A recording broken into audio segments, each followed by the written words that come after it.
بسم اللہ الرحمن الرحیم۔ دوستو، آج کی اس چھوٹی سی ویڈیو میں ہم آپ کو بتائیں گے کہ بد کلام بیوی یا شوہر کو راہ راست پر لانے کا کیا عمل ہے۔ اگر کسی شخص کی بیوی یا کسی عورت کا شوہر بد کلامی کرتا ہو تو اسے چاہیے کہ ہر نماز کے بعد اول و آخر 3 مرتبہ درود پاک، پھر 77 مرتبہ یا حسیبو یا ذوالجلال والاکرام پڑھ کر اس کا تصور کر کے پھونک مارے۔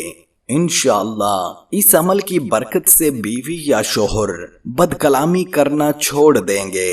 دوستو، اس چھوٹی سی بات کو ایک بار اپنی زندگی میں اپنا کر دیکھیے، انشاءاللہ تعالی فرق آپ خود محسوس کریں گے یا کریں گی۔